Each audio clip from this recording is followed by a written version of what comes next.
Welcome to Kent County Levy Court for Tuesday, July 30th, 2024. We'll start off at 6:30 with a workshop, and then promptly at 7 o'clock we'll go into our business meeting, whether we've in the workshop or not. And prior to doing that, I'll turn it over to the county administrator to explain how those that would like to join us by the phone and our WebEx can do so. Sir, turn it over to you. Thank you, Mr. President. This workshop is being held in person at 555 Bay Road, Dover, Delaware. We are also making it available via the internet through WebEx. Participants can join us by phone or by computer during the discussion. Workshops are an opportunity for Levy Court Commissioners to publicly discuss policy issues among themselves and with staff. While members of the public are welcome to observe, participation normally is limited to commissioners and staff. There will be an opportunity for public comment for those attending in person or online. When the president opens a public comment period, those attending in person may raise their hand to be recognized. If you are joining us by phone and wish to comment, please press *3, which will raise your electronic hand. Our operator will identify you and bring you into the meeting. Pressing *6 will mute and unmute your line. If you're online, you will see a hand and microphone icon at the bottom of your screen. Please use those at the appropriate times. This meeting is being recorded and will follow the rules of procedure adopted by the Levy Court, as well as the Mason's Rules of Order. Back to you, Mr. President. Thank you. At this time, we'll proceed to the workshop. The workshop is less formal than the business meeting, so at this time, we'll move into the planning items. Item number 1. First off, we have 6 commissioners present, 1 absent. Still on the mend, and county attorney's here, the county administrator's here, so we do have a quorum.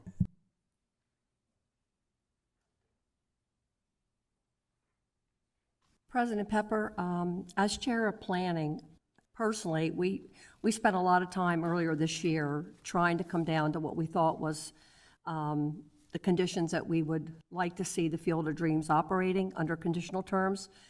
And my preference would be that we stay, as we said, stay on track. And I guess my question to you is, do we have a consensus here that we would want to do anything differently than what we'd already established March 26th? I'm on board with you. I'm on board too, and I'd like to say that if this continues, we need to really take a look at the contract. If it continues, we can't be tested every time something we want to change. So I just want to get that on the record too. Back to you, Mr. President. We have number 2 and number 3 also. So. Okay, number 2, ordinance LC 2423. I think in front of you, you have violations and complaints. Ordinance relocates all enforcement provisions to Chapter 90, clarifies appeals procedures, ticketing procedures, and cost recovery. And I think this is something we started earlier this year to try to get code enforcement to have more teeth in their enforcement actions. Personally, I've read it. I think they've done an excellent job of putting together items that may help code enforcement do their job more efficiently, effectively, with maybe a better end result. But I open it back to the floor if anybody has anything they would like to see changed. Commissioner Maston, can we ask Sarah to step up?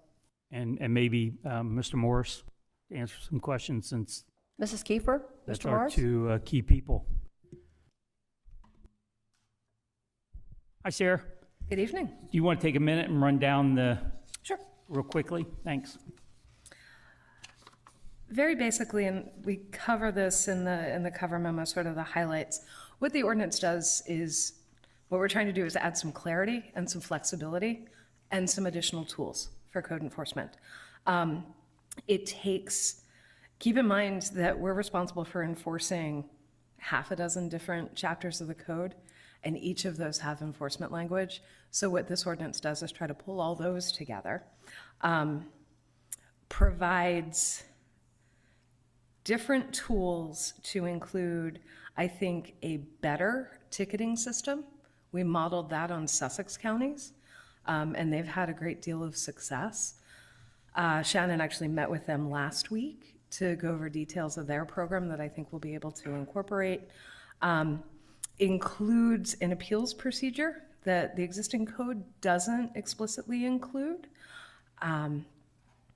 Also has specific language allowing for us to get an order to restore a property, place a lien on that property for all costs, including attorney's costs, should we need it, and includes specific language that we can place those on annual tax bills. So we'll put a lien on a property if the bill's not paid, but it also allows us, which Delaware code also allows, us to put it on a tax bill so we can recoup those costs.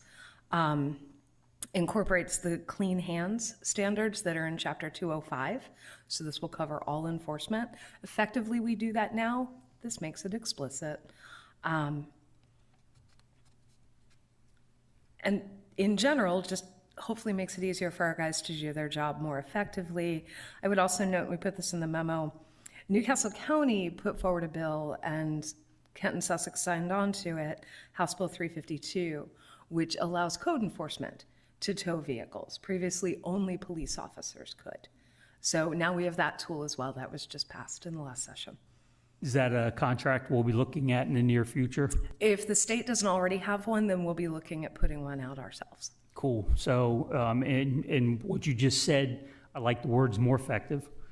Makes your job easier. Does it remove parts of other code to consolidate everything under 90? We don't have to see all those. We just know that they're coming out.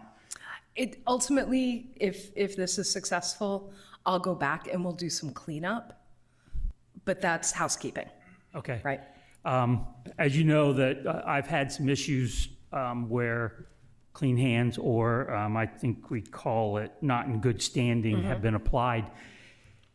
If a developer runs into some of these code issues and they have separate corporations for each subdivision, does it apply to all their subdivisions that if they're not in good standing, they're not in good standing with any of the corporations they run? If we can tie the principal to the other LLCs, yes. Okay. In some cases, people tell us that they have multiple LLCs, and we use that information accordingly.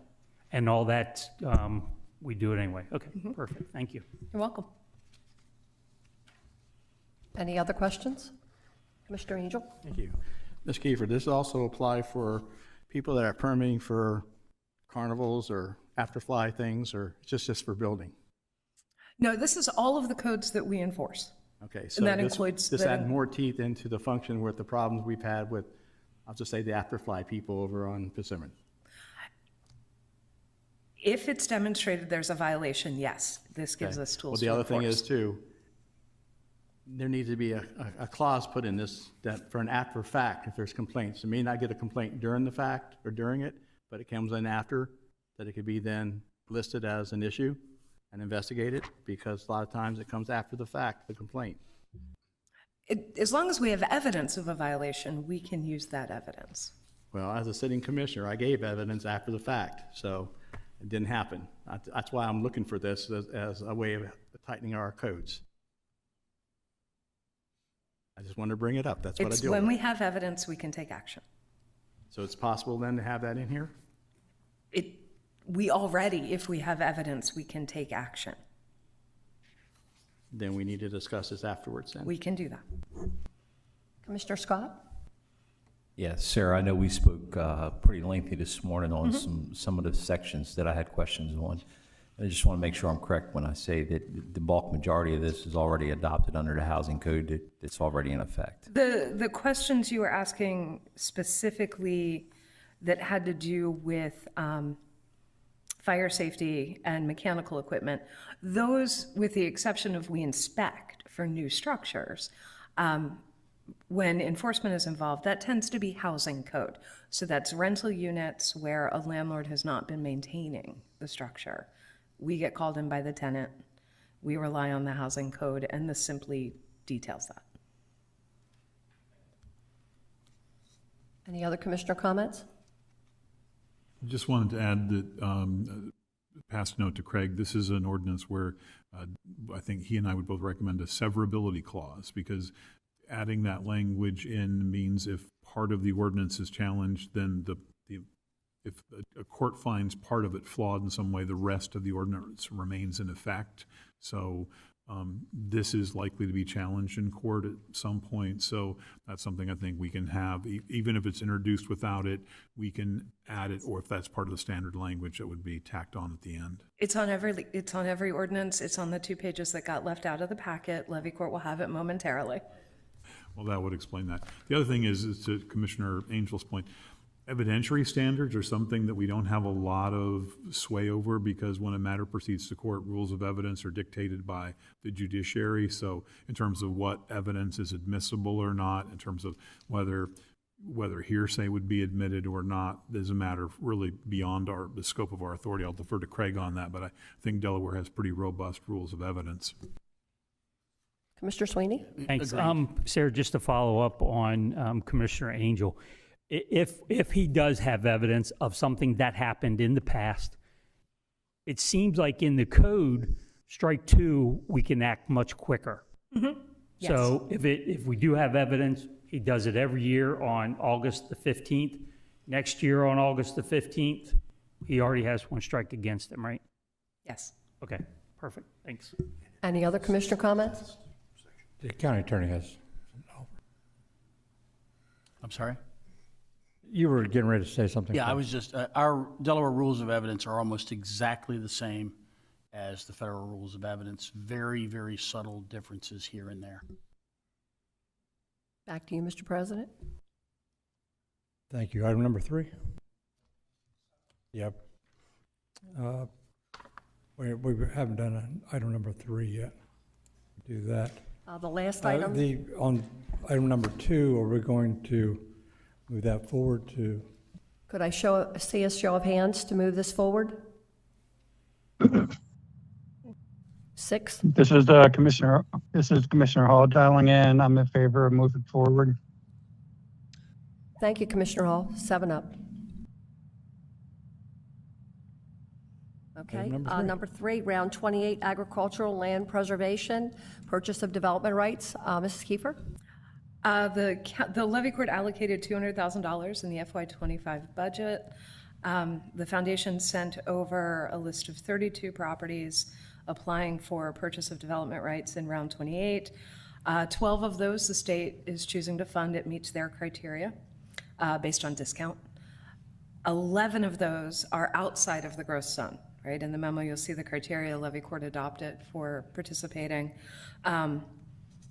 Those 11 all meet the standards levy court adopted, right? They're all in the vicinity of already preserved lands. They're outside the growth zone. Their LISA scores are good or high. Staff would recommend effectively allocating that $200,000 toward the purchase of development rights for the 11 properties listed in your memo. Happy to answer any questions you might have. Any questions from commissioners?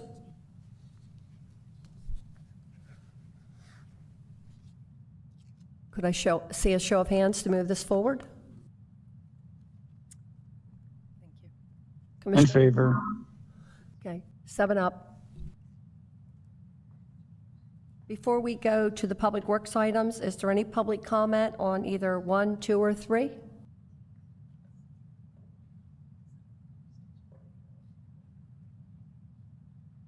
Mr. Kennedy, anyone on the line with any comment on items 1, 2, and 3 under planning?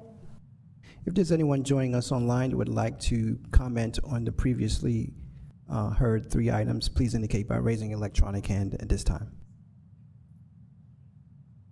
I see no hands raised, Madam Chair. Commissioner Pepper, back to you. So at this time, we'll move on to public works items. Thank you, Mr. President. The first item up is the purchase of a new vac truck that's been budgeted in both fiscal year 2024 and 2025. Turn it over to Diana. Good evening. So we have 2 quote summaries, and so we did a comparison of 2 trucks that were available. We've selected the Atlantic Machinery Inc. VACCON model, and it's $595,875. So we looked at state contract and we looked at a cooperative purchasing agreement that's available for governments. And again, we selected the VACCON truck over the Sewer Equipment Company of America Does anyone have any questions on that? Or back to Commissioner Hertz? Commissioners have any questions? No questions? Anybody online, Mark? Again, if anyone is joining us online, would like to speak on the previously heard item, please indicate by raising an electronic hand. No hands raised, Mr. Chair. Show of raise of hands, move with business. Show 6 up. Correction, Commissioner Hall, I'm in favor. 7 in favor. Next up is the purchase of a pipeline inspection, CCTV, and trailer purchase approval. Diana? So we finished the Parisville London Village project, and there were funds remaining that were grant funds. So we approached USDA about buying a pump and buying a camera and trailer. The pump, I believe, has already been here for approval. And at the moment, this camera purchase is $197,173.15. It would be purchased from Atlantic Machinery. Atlantic Machinery has a contract under under Sourcewell. Sourcewell is a cooperative purchasing agency for government, and where state of Minnesota is the lead government for that contract.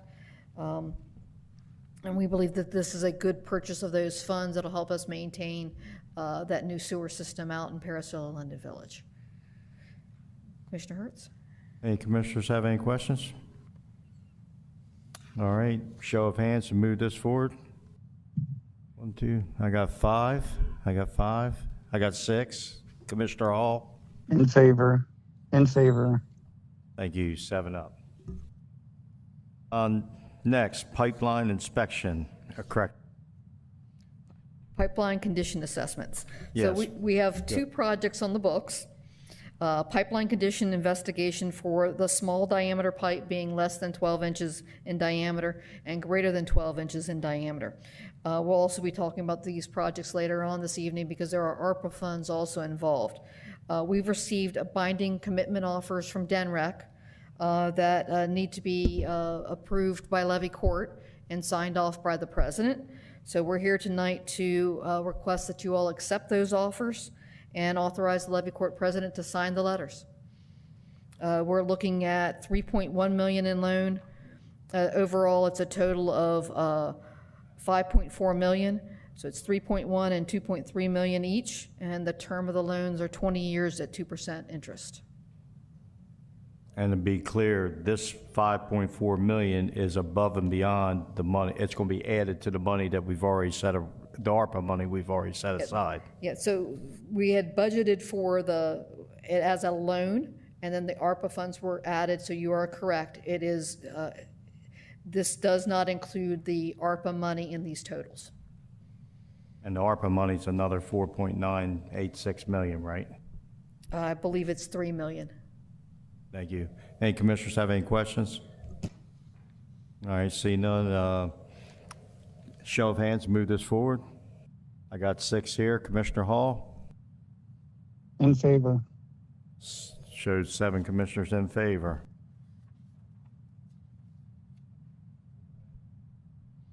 The last item is US Route 13 force main projects from Punch and Run to Rising Sun Road. In order to obtain the DENREC funding for this project, we did have an initial binding commitment letter. Since then, we've augmented the work. We've added about 500 feet of pipe to cover that section of pipe in April where we had the force main break near Sandy Hills. So the 11,000 feet referenced in the memo does not include the 500 that we're adding, but the new total does. That is the total funds. So again, we're asking Levy Court to accept the revised binding letter of commitment from the Delaware Water Pollution Control Revolving Fund through DENREC and affirm the President's authority to sign this document and all associated loan documents. Commissioner Sweeney. Thank you, sir.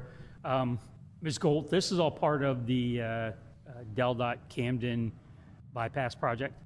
Yes, this is the East Camden Bypass Project. When we look at our budget book, there's also a project that runs from that project to another project north. It's almost a punch and run. So there are two projects out there. Sometimes I may mix them up, but there are two projects out there, and this one is specifically adding the 500 feet of pipe to the East Camden Bypass Project. Okay, thanks. Commissioner Scott? And just so I can clarify, the $6,894, that does include the additional 500 feet, correct? That's correct. Thank you. And I got one question, and I should have asked this earlier. What's that 500 feet getting us? We just replaced that pipe with ductile. So taking that 500 feet, we're going to replace it with plastic now, brand new ductile. But where's that get us in the connection? Does that put us connected to more ductile just further down the line, or does that take us to cement pipe? So when we replaced two sections of pipe that were involved in the break. But when we did the TV work on either side of the air release valves and the pipe that was replaced, the pipe is in poor condition. It wasn't an immediate emergency and had to be done at that time, but it needs to be done. So that gets us additional pipe on both sides of that. Okay, thank you. Any other questions? Show of hands. I got 6. Commissioner Hall? In favor. 7 in favor. And I guess now I'll ask, is there anybody online, Mark, that wants to comment? If there's anyone joining us online that would like to comment on the previously heard items, please indicate by raising electronic hand at this time. No hands raised, Mr. Chair. Thank you. Back to you, Mr. President. Thank you. It is now 6:54 p.m. We're scheduled for the business meeting at 7 p.m., so we'll have a brief recess until 7 p.m. sharp before we call the business meeting to order.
Okay, thank you. It is now 7 p.m., time for the scheduled business meeting for this evening. Today is Tuesday, July 30th, 2024. Just in case anyone missed the introduction from the workshop, I'll ask the county administrator to explain how those that would like to join us by phone and or WebEx can do so. Sir?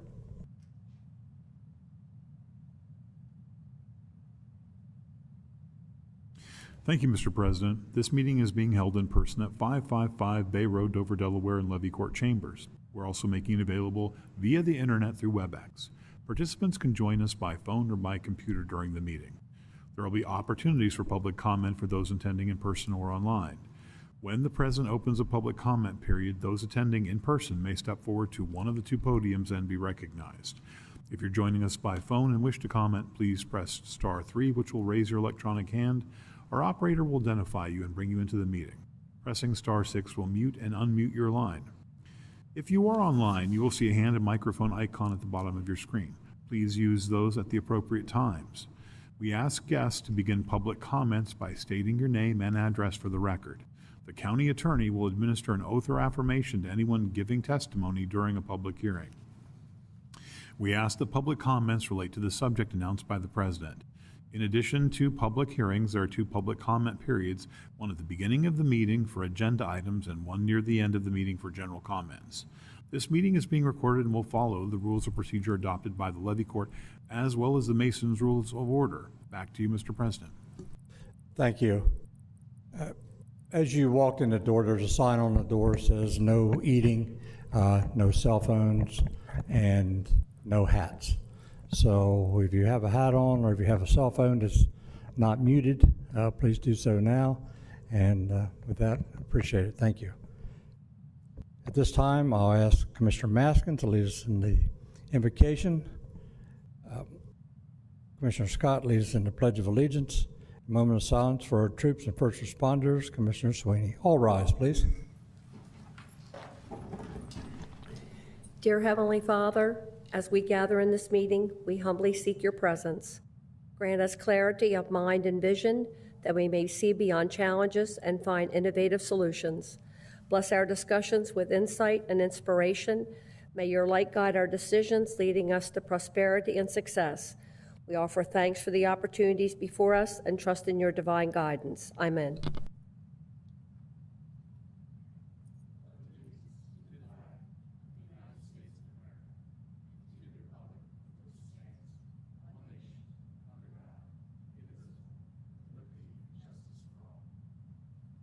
Please remain standing for a moment of silence for our military, law enforcement, firefighters, paramedics, and other first responders who have given their lives in the line of duty protecting our freedoms.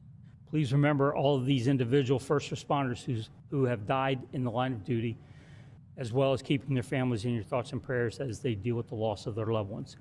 Youth Counselor Corey Prohl from the Wisconsin Department of Corrections, Deputy Sheriff William Butler from the Hillsdale County Sheriff's Department in Michigan, Police Officer Jamison Ritter from the Cleveland Division of Police in Ohio, Detective Fernando Escueda from the Harris County Sheriff's Office in Texas, Police Officer Matthew Bowen from the Vacaville Police Department in California, Deputy Sheriff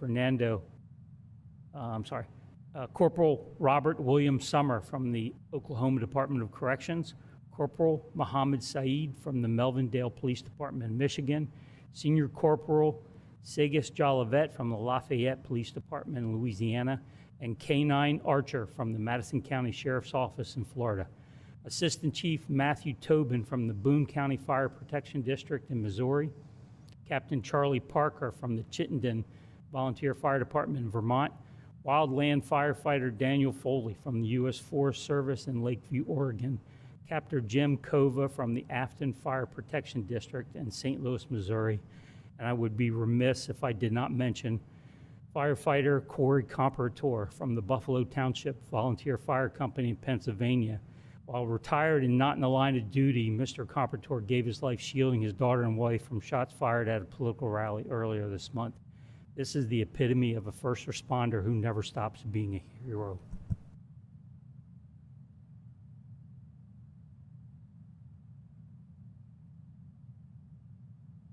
Thank you. Thank you for compiling that information for us, Commissioner Sweeney. We always appreciate it. Ms. Tanaka, can we have roll call, please? Mr. Angel? Present. Mr. Hall? Present. Mr. Hertz? Present. Mrs. Maston? Present. Mr. Scott? Present. Mr. Sweeney? Here. Mr. Pepper? Here. Mr. President, roll call reveals 7 present. Thank you. We do have a quorum this evening. Need a motion on the adoption of this evening's agenda. So move, Mr. President. Second. Thank you. Motion by Commissioner Angel, second by Commissioner Scott. Any questions on that motion? I don't see any. Can we have another roll call, please? Mr. Angel? Yes. Mr. Hall? Yes. Mr. Hertz? Yes. Mrs. Maston? Yes. Mr. Scott? Yes. Mr. Sweeney? Yes. Mr. Pepper? Yes. Mr. President, roll call reveals 7 yeas. Thank you. This evening's agenda has been approved by Levy Court. At this time, we allow time on the agenda for those who would like to make a public comment about something that's on the agenda that is not covered under a public hearing. So if you have a comment about something that's on the agenda that's not covered under a public hearing schedule for this evening, now would be the opportunity for you to come forward and give us your comments.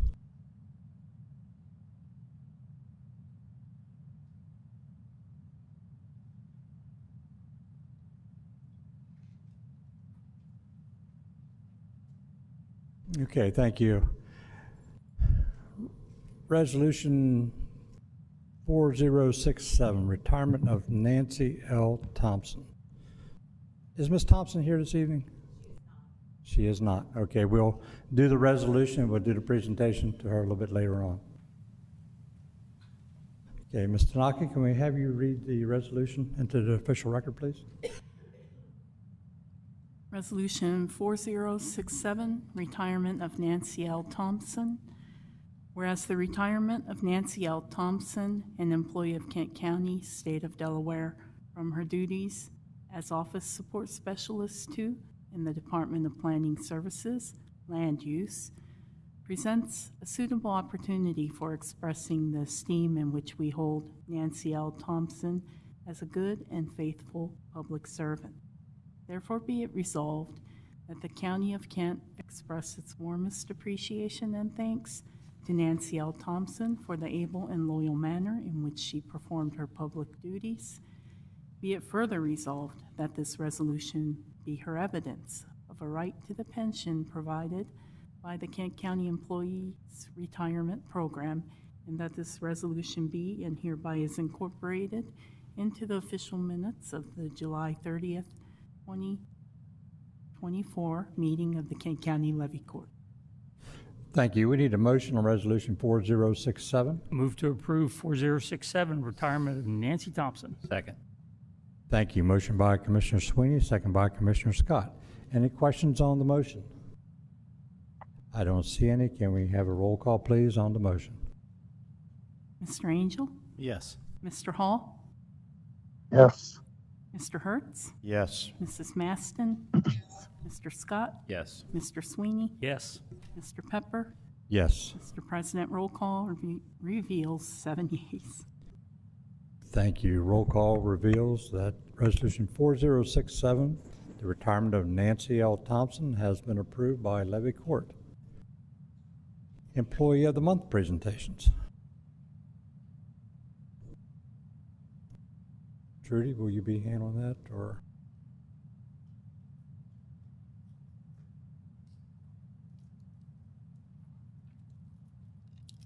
Good evening.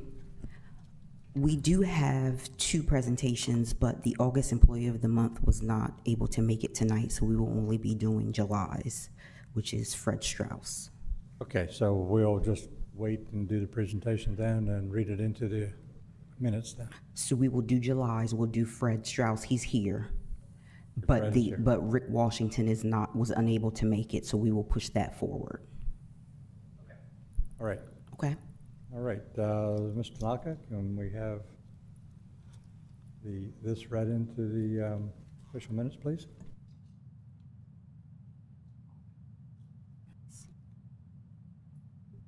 Kent County department heads have selected Frederick Strauss Jr. from the Department of Community Services, Parks Division, as the July 2024 Employee of the Month. Fred is a Parks Worker 3 in the Parks Division and started with Kent County in August 2004. Fred began his career with the county as a Parks Worker 1, quickly promoted to a Parks Worker 2, and in February 2005 is when he was promoted to Parks Worker 2. While at the county, Fred obtained his commercial driver's license under the Professional Development Training Policy and was later promoted to group leader as a Parks Worker 3 in July 2011. Fred is stationed at Big Oak County Park, and he is responsible for all aspects of park maintenance, including cutting grass, applying weed control, maintaining the playgrounds and exercise equipment, trail maintenance, pruning trees, restroom cleaning, grooming and lining the athletic fields, snow removal, equipment repairs, and general park maintenance and cleanup. He takes a lot of pride in the work he performs to ensure the park is safe, clean, and is aesthetically pleasing for all the park patrons to enjoy.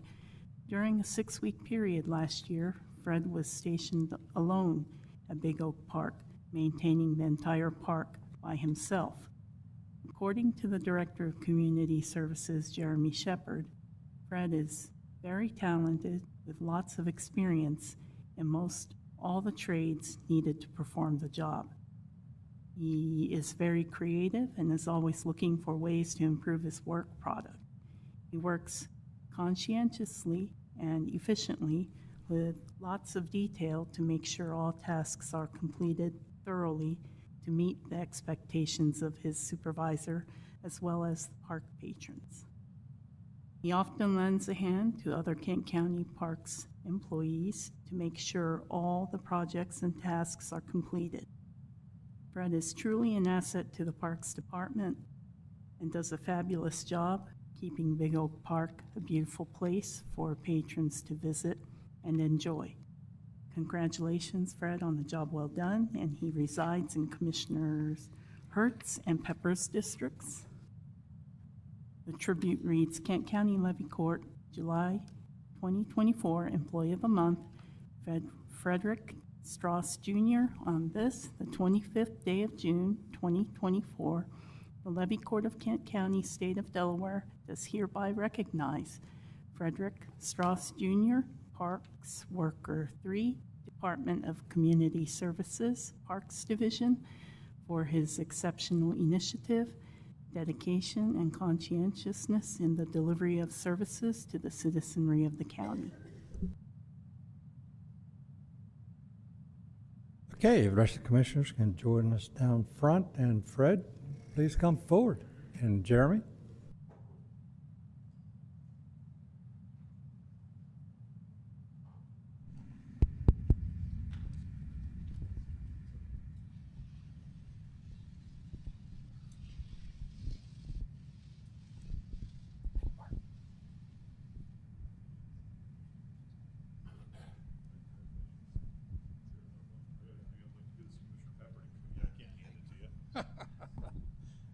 Congratulations. Good job. Good job.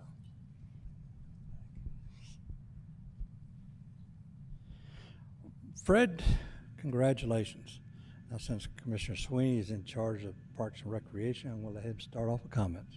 You know, one of the comments made in this announcement tonight was that during a 6-week period last year, people don't realize that you pretty much take care of Big Oak Park on your own, whether there's 3 or 4 more other people there or not.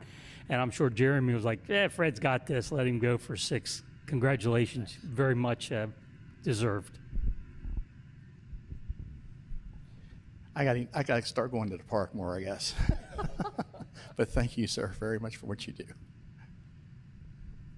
This is especially great for me because living in Smyrna, I hear nothing but accolades about Big Oak Park, and congratulations on a well done job. Keep it up. Fred, thank you for all that you do for the county and the park. So keep up the good work.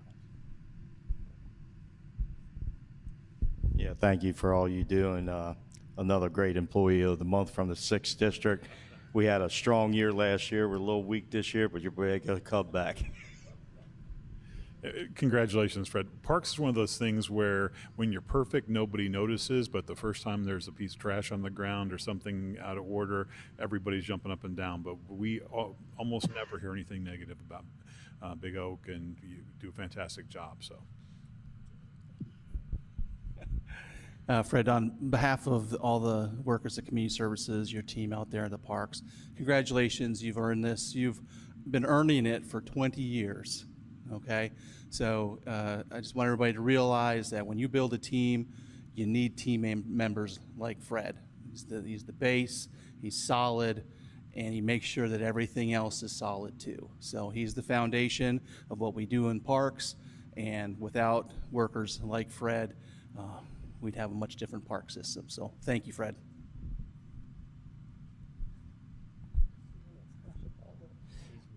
Fred, those 6 weeks, what 6 weeks in the year were they? I hope they weren't during the spring and summer during softball time. Really? Well, you were a busy fellow then, keeping those fields straight and everything, and with the rest of the park. So you should be congratulated for a job well done, because we didn't hear any complaints. So you must have done a great job. But thank you. Thank you for making us look good and making the county look good.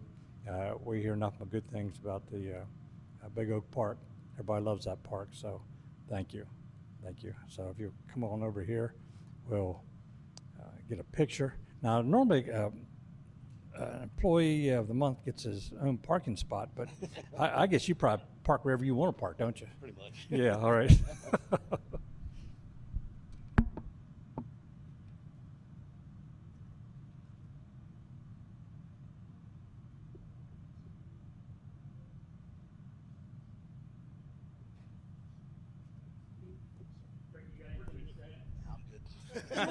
Thank you. I appreciate it. Yeah, I'll give you all the time in the world. Say whatever you want to say. I think is that it?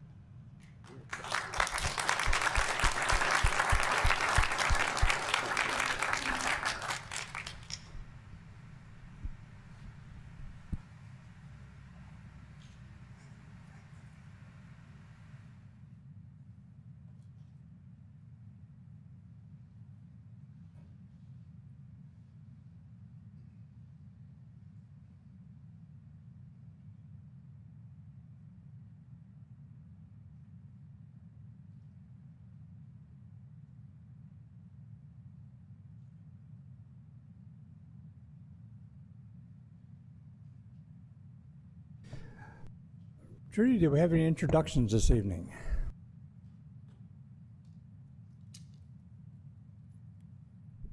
We do. We have 4 introductions tonight. 2 will be from the Department of Administration, 1 from the Department of Community Services, and the last will be from the Department of Public Works. So I will ask those directors to introduce the new employees to you. Now, our facilities director, we listed him in June, but he was actually hired July 1st. Sean, you want to come on down?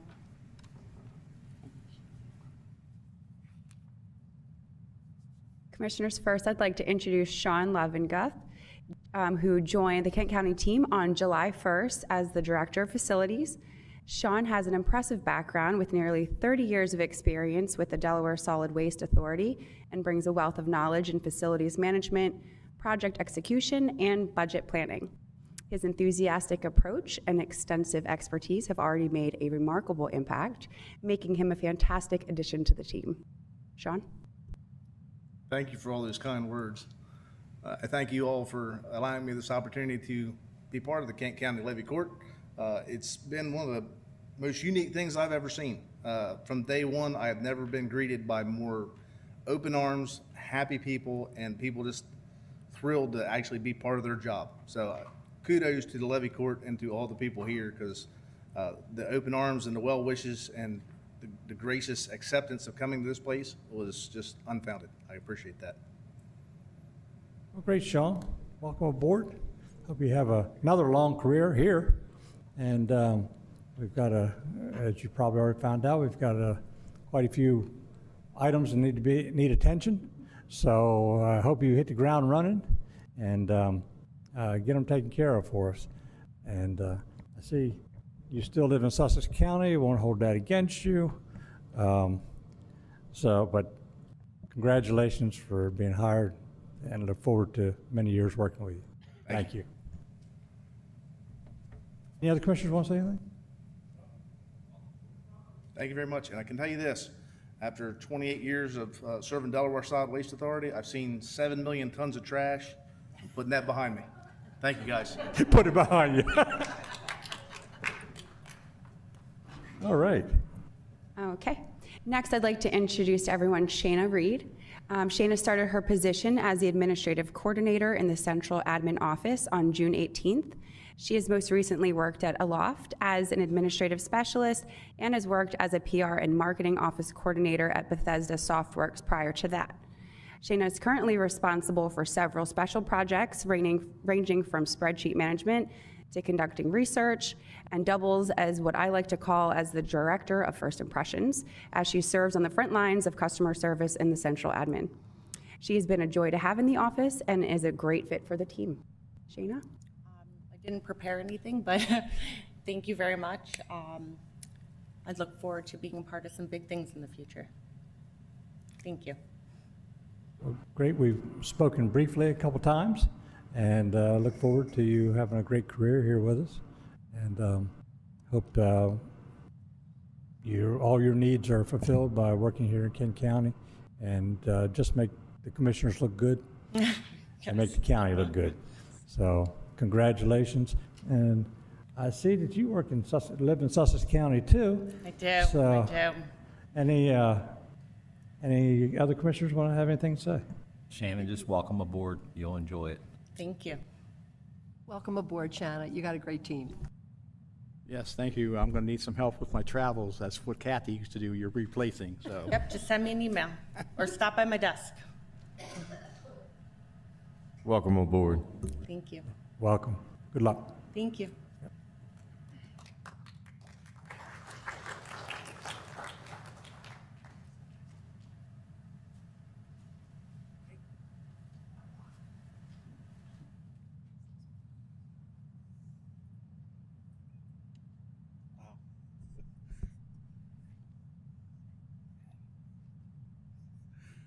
So I'm here to introduce somebody that probably needs no introduction, and that's because she's been with the library for a while now. I won't say a long time, but a while. Catherine Mikulski is here. She has now started a position as a full-time Library Tech 1 in Libraries Division of Community Services. That was on June 3rd.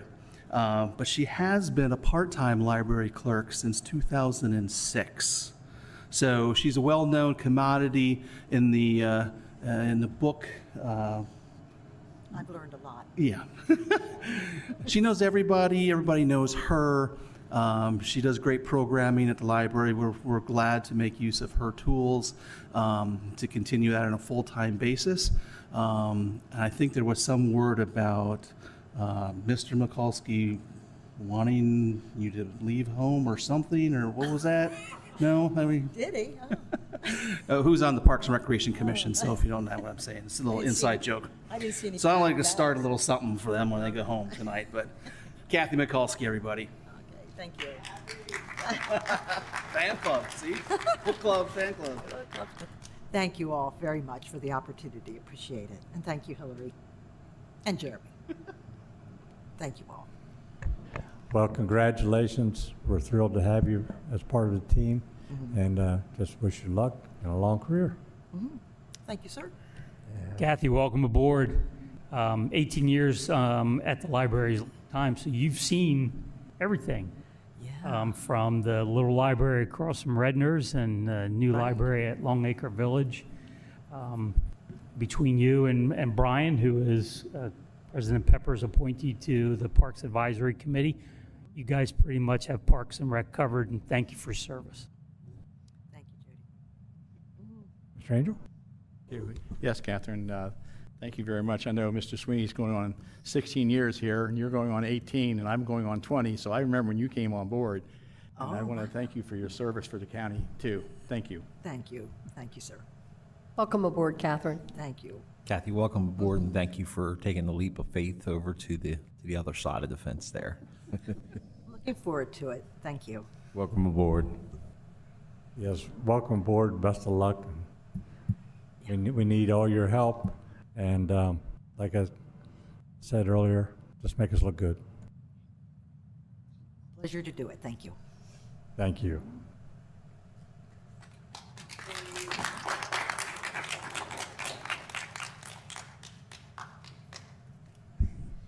Good evening. I have Keith Boris here with me. He started with the Department of Public Works on June 3rd.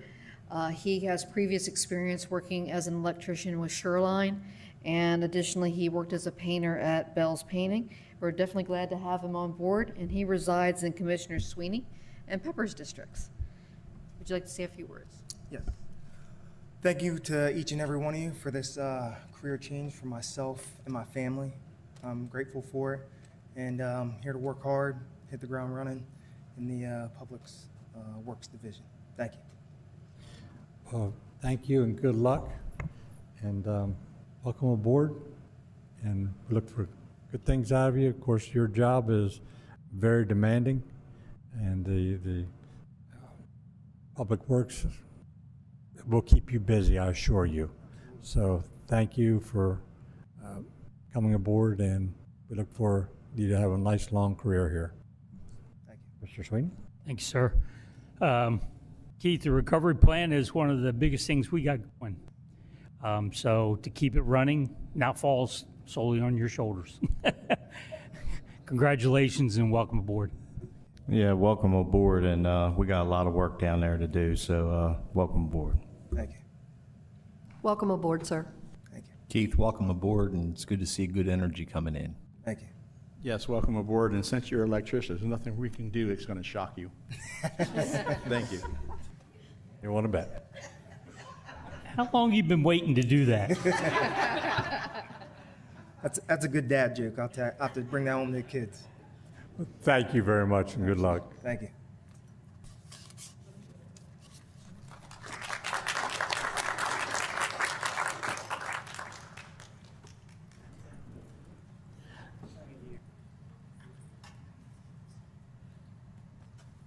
Okay, thank you, folks, for bearing with us over the past almost 30 minutes while we did some necessary items, and if we get the opportunity to recognize our county employees, we will take the time to do it.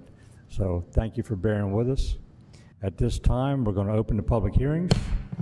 The first item on the agenda falls under Commissioner Angel. It's a petition for a conditional use requiring site plan approval. It's application number CS-24-03. Commissioner Angel. Thank you, Ms. Kiefer. Thank you. Good evening, Commissioners. First, a word about how the hearings tonight will be conducted. This public hearing is being conducted for the purpose of giving the citizens of the county the opportunity to present testimony on the applications before the levy court. Everyone will have a chance to speak. All statements are to be made from the podium at the front of the room. For the record, please give your name and address. Copies of any written statements or exhibits used during the hearing should be presented for identification and inclusion in the record.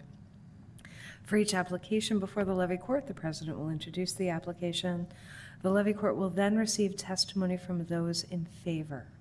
Testimony will then be received from those who may be opposed. After everyone has had an opportunity to speak, the hearing on the application will be closed, and the levy court will take what action it deems appropriate. Levy court's decision will be based upon public hearing testimony given at this meeting and a recommendation submitted to the levy court by the Regional Planning Commission. I would ask that that recommendation be included by reference in the permanent record of this meeting established by the Clerk of the Peace. The public notice of this hearing was published in the July 5th, 2024 edition of the Delaware State News. The first application tonight is a conditional use site plan for the John Dickinson Plantation Visitor Center. The site is zoned AC outside the growth zone. The area in question is just under 6 acres on the south side of Kitsummick Road, southeast of its intersection with Bayside Road, east of Dover. The Regional Planning Commission took testimony on the application at their July 3rd hearing, and at their July 11th business meeting, voted unanimously to recommend conditional approval, citing that the application indeed meets all applicable conditions of approval. I'm happy to answer any questions you might have. Any questions for Ms. Kiefer from the commissioners? Sandy, thank you. At this time, we'll open the public hearing. I'll ask anyone who is in favor of this application to please come forward and present testimony on behalf of it. First, unless you're an attorney, I need you to be sworn or affirmed by our county attorney. Name and address, sir. Ring Lardner, Davis Bonafordell, 1 Park Avenue, Milford, Delaware, 19963. Mr. Lardner, do you swear or affirm to tell the truth, the whole truth, and nothing but the truth, sir? I do, sir. Thank you. Good evening, Mr. President, members of Levy Court and staff. We thank you for allowing us to speak tonight on behalf of the application in front of you. With me this evening is Ms. Suzanne Savory and Mr. Joe Pascarello from the Division of Historical and Cultural Affairs, Ms. Sharon Cruz, a professional engineer of our office, and Mr. Chris Eccleston and Sarah Salimo of Delmarva Veteran Builders. Tonight, we are requesting approval for conditional use with site plan for a proposed 14,500 square foot museum/visitor center for the John Dickinson Plantation. Before continuing, we received and read the staff recommendation report and asked that it be entered into the record on our behalf so I don't have to avoid repetitive information for the record. With that, can we go to the site plan?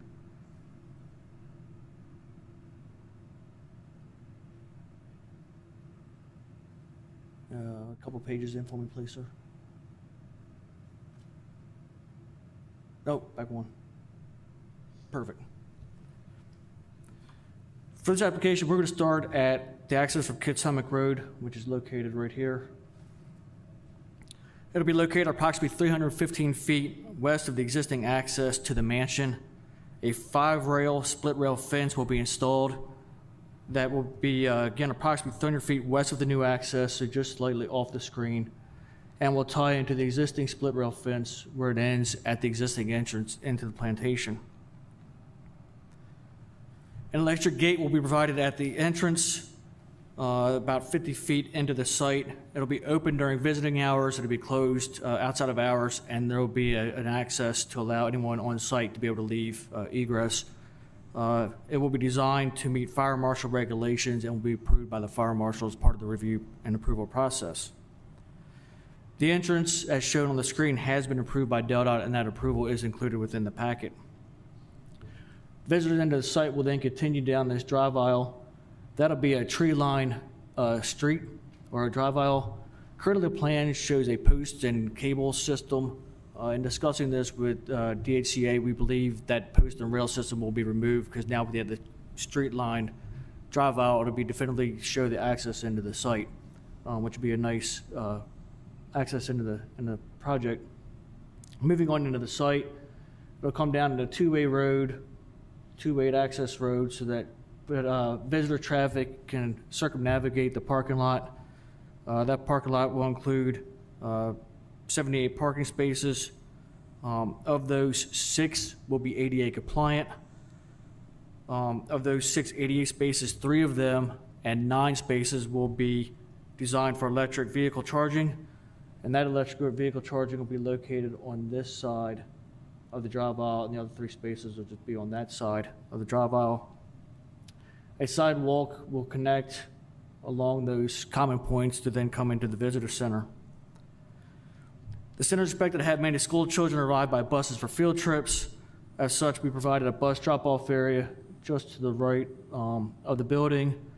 And then there are 4 bus parking spaces here on the side, so the buses can stay parked while the students are visiting the museum. At the entrance of the visitor center, there are 6 at-grade planter boxes that'll be installed, along with some bike racks and multiple entry points into the visitor center. The western side of the building over here will be served by a fire lane that will consist of concrete or asphalt, as well as some grass permeable pavers. In addition, the loading space is located to the left of that and will also be made out of grass pavers to help reduce some of the impervious footprint. The side and rear has concrete and sidewalks that'll provide ADA accessible routes to the screen pavilion, to the parking lot and the bus area, and then to the shuttle area. In addition, that shuttle area is designed to be ADA compliant so that visitors, if they choose to walk, they can walk over to the mansion and other parts of the plantation. An infiltration basin is proposed to provide stormwater management for the improvements. An underground water tank is located here. That tank will be designed for fire suppression requirements to meet fire marshal regulations. And there'll be a well here, and well as an on-site system to provide the domestic drinking water and sanitary sewer for the site. Landscaping has been provided using trees that are native and preferred by the DHCA staff. There may be some non-native trees selected, depending on how the DHCA staff continues to interpret the plantation. As you can imagine, there were some non-native trees back when the plantation was first opened, and they continue to evolve that interpretation over time. The existing visitor center and parking lot, after completion of the new center, will be converted to be staff use only so that all visitors will come to the new visitor center and museum. The project will comply with the 8 conditions as recommended by staff and as recommended by the Regional Planning Commission. And with that, that concludes our presentation, and we're here to answer any questions you may have of us. Any questions by commissioners? Mr. Sweeney. Thanks. Mr. Lardner, so the John Dickinson House itself is already a museum. How do you plan to expand items into this visitor center? Is it going to be interpretive, or? I'm going to ask Ms. Saber to come answer the questions as far as the museum and the contents and display. Thank you. Ma'am, please give us your name and address, and then be sworn or affirmed by the county attorney. Okay. Good evening. My name is Suzanne Savory, address 16 Clara Street, Dover, Delaware. Do you swear or affirm to tell the truth, the whole truth, and nothing but the truth? I do. Thank you. So the John Dickinson Mansion will continue to exist as a historic house in which there's original furnishings and period antiques in there that will tell the life of Dickinson and his family and the other individuals who lived there. At this new visitor center, we will have a traditional museum exhibit that will have a theme that you'll be able to walk through and learn a little bit about John Dickinson and his family, learn about all of the individuals that lived, died, on this property, those that were enslaved, those that were indentured. So there's a complete story told about the entire site there. And the concept is that this new visitor center is a touch point and a starting point that you can learn about what is on the entire property. You get a little bit, but we want you to use that then to learn at the visitor center, but then go to the place. You need to then leave to go to the mansion, to leave to go to see the African burial ground. You need to leave and go to see the log dwelling where individuals live. So it's an introduction to the site. You get a taste of everything, and then you need to further explore the entire acreage that is there. So that is how they relate to each other. That's cool. Mm-hmm. So one thing in our oath when we all became commissioners is to support the rich cultural history of Kent County.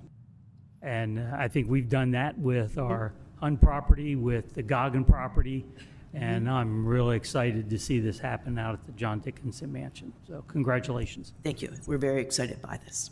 Mm-hmm. Yes, I'm very excited to see this too, because Terry's in my district. Mm-hmm. But having said that, moving here from Delaware from California, that was the first place we visited back in '65. So I've seen the changes over the years and what it's becoming and how it's going to become even better. I know as I was reading the minutes, there was a concern about the fire companies getting to a fire. And I can assure you that the Little Creek, Lipstick Backup, Magnolia, and Dover, all in that vicinity, can be there in a matter of minutes to cover for one another in case something else happened elsewhere. So I'm not concerned about that.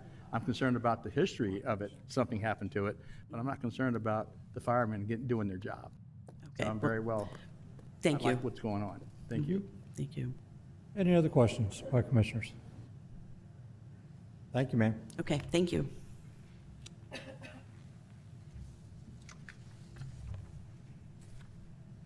Anyone else in the audience that would like to come forward and offer testimony in favor of this project?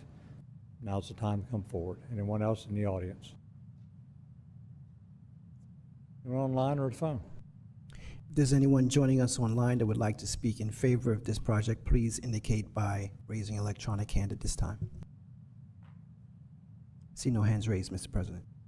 Thank you. Equal time for those who may be opposed. Anybody opposed to this project? Now's the time to come forward.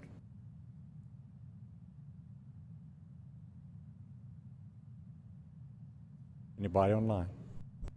Similarly, if you're joining us online and would like to speak in opposition to application CS 2403, please indicate by raising an electronic hand. Still no hands raised, Mr. President. Thank you. Any commissioners have any questions prior to closing the petition? Anybody? Seeing none, we'll close the public hearing, and I'll ask Commissioner Angel for a motion, please. Thank you, Mr. President. I move that the Levy Court grant conditional approval on application CS 24-03, Visitor Center located outside the Growth Zone Overlay District. This is based on Exhibit A, RPC Recommendation Report dated July 30th, 2024. Exhibit B, public hearing testimony dated July 30th, 2024. And the findings that the subject site is zoned AC and Section 205-53 permits Visitor Center as a conditional use. The location is appropriate and not in conflict with the comprehensive plan. The public health, safety, and general welfare will not be adversely affected. The plan complies with all conditions of Section 205-69, RPC approval, my personal comments, and Commissioner Sweeney's. Second. Thank you. Motion by Commissioner Angel, second by Commissioner Sweeney and Commissioner Masson. I think it was a tie. To approve ordinance LC 24-13. Any questions on the motion? Seeing none, Ms. Tanaka, can we have roll call, please? Mr. Angel? Yes, reasons stated by myself. Mr. Hall? Yes, based on RPC recommendations.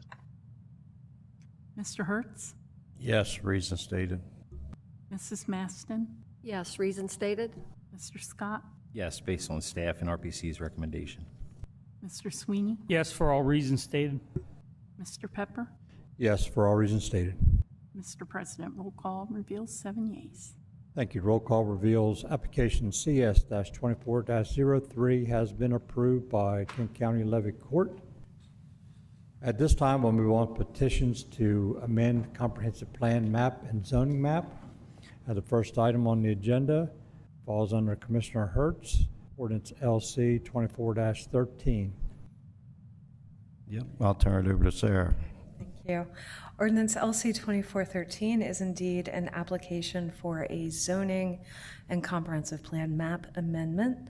The site itself, the project area is 18 acres on the north side of Peach Basket Road, east side of Turkey Point Road, just west of South DuPont Highway, north of Felton.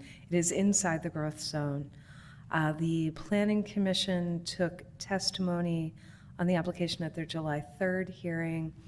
At their July 11th business meeting, they voted unanimously to recommend approval of rezoning from AR to BG, general business, citing that the proposal is indeed in keeping with the surrounding area, that infrastructure exists or is planned to serve the site if rezoned, and that the site is identified as being within investment level 2 in the state strategies. So again, this comes with a recommendation for approval. I'm happy to answer any questions you might have. Any questions? Any questions for staff? See none? Thank you. Good evening. Please give us your name and address and be sworn or affirmed. For the record, Mike Ryman, 309 South Governors Avenue. Dover, Delaware. Good evening, Mr. Ryman. Do you swear or affirm, sir, to tell the truth, the whole truth, and nothing but the truth? I do. Thank you. And let me see, you do have our, there we go. Great, so appreciate being here this evening. I'm also here with Jeff Garrison, who is the applicant for this project, and as Sarah had stated, we're here to request rezoning from AR to BG for a portion of this property, and as well, which also includes a comprehensive plan amendment from BG to highway commercial. Next slide, or I got it right here. Am I not in the, hit the arrow right? There we go. Okay. You had to turn it on or something, had to be. So quick overview, the property is about 98 acres. This is a kind of a high level view of where we're located. You can see Route 13 located right there, Plymouth Road, Turkey Point Road, and Peach Basket Road. The property is essentially this 98 acre piece of property located in the middle. Where you see the star is the area of rezoning, which again is a portion of this property, about 18 acres of the 98 acres, so it is not the entire property.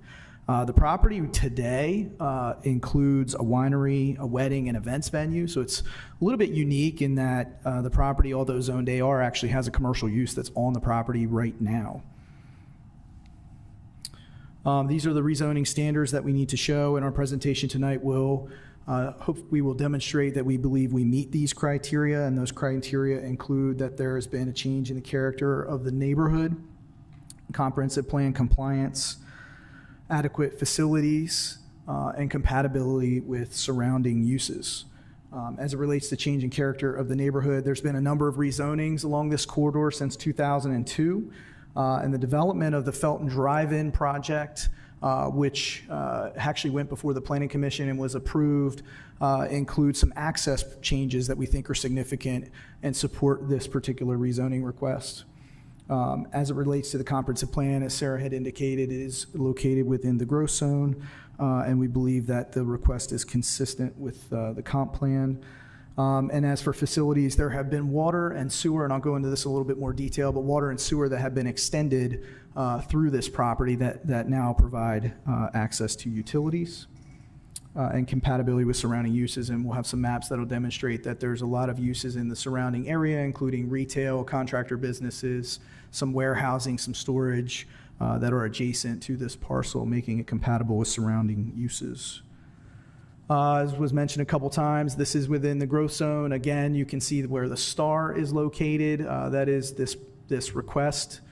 The purple outline being your growth zone. So we are right in the middle there of that. This just zooms in a little bit. Again, you can see the larger star there. That's where the rezoning request is. This is the state strategies map. What this shows are the different state levels, 1, 2, 3, 4. Predominantly, the parcel is located within level 2. This did go to the Office of State Planning Coordination as part of the PLUS process, and they had no objection to the rezoning request or comprehensive plan amendment. And just to point out, investment level 2 per the state strategies plan states that investment level 2 reflects areas where growth is anticipated by local, county, and state plans in the near-term future. Also, the sewer district, you can see the sewer district in green. Again, this is right in the middle there. The sewer district was recently extended to include the Felton Drive-In property not too long ago. This would have come before this body. It's probably been a few months. But the green, this parcel right here is the Felton Drive-In property. So the sewer district was actually extended for that parcel. Just to give you an idea of some of the surrounding uses, we have the Delaware Auto Exchange there, some self-storage. We've got Burke Equipment Company, a number of commercial uses along this corridor here. The area we're rezoning is located about where the purple arrow is right there. I've referred to the Felton Drive-In property a couple of times. That's a site plan that was recently approved to include some warehouse businesses there. With a new access point to Route 13 here. I'll talk about that in a little bit. Also, what's important to point out, we do have an existing stream and tree line on the property, and this rezoning request does not cross that stream. So that provides a natural buffer from us and the residential neighborhoods to the north. So the BG rezoning does not go adjacent to the residential neighborhoods on the north side, specifically Plymouth Place. This is a zoomed in rendering of the recently approved Felton Drive-In project there. So Route 13 is over here to the right, and the new access that I'm talking about is right there. That access will be extended to this property. The Pizzadilly rezoning is right here, just off to the left. And so access to this property will come through that property, which is the same owner as this request, and will provide access to Route 13. That's a major change because the Pizzadilly property previously only had access to either Turkey Point Road or Peach Basket Road. So this area of rezoning will have to go through the Felton Drive-In to go to Route 13, which makes the most sense. This is the existing zoning map. You can see the red is the existing BG zoning along Route 13. Again, just for reference, our rezoning request is right there where the purple arrow is, right behind the BG zoning and adjacent. Also, the stars that are pointed out here in these different locations are all various rezoning requests that have occurred over the last number of years, with many rezonings to BG along this corridor since 2002, well, I see 2002, 2006, and 1985. And then this slide shows what the new zoning would be for this portion of property. So you saw that this popped up red where the star is. That's the 18-acre portion. I had mentioned previously how there's a buffer. You can see sort of the odd, non-linear line there. That's because it's following the natural buffer that's there. And you can see the green, even though that is on our property, we're leaving that as AR to be adjacent to neighborhoods.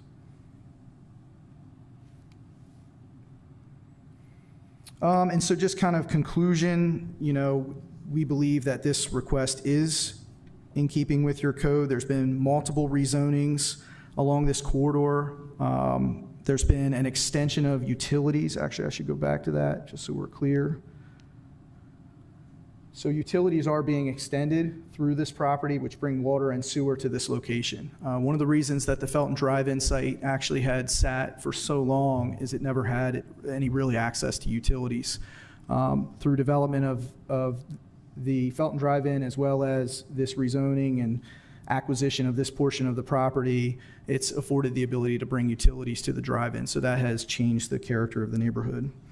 The project is in the growth zone. It is in investment level 2, and the intensity of this development would be consistent with what we are proposing on the Felton Drive-In. So essentially the goal is to extend the Felton Drive-In design that you see here into this portion of the property. So it's not intended to be large retail or anything like that. The area we believe is compatible with surrounding uses. We do take advantage of natural buffers. The Office of State Planning has no objection to this, and as was previously stated, the Planning Commission unanimously voted to support. So with that, I'd be happy to answer any questions. Any questions for Mr. Ryman? Any questions? Pretty straightforward presentation. Thank you. Thank you. At this time, I'll ask anyone else in the audience that would be here in favor of this project, would like to offer testimony, to please come forward at this time.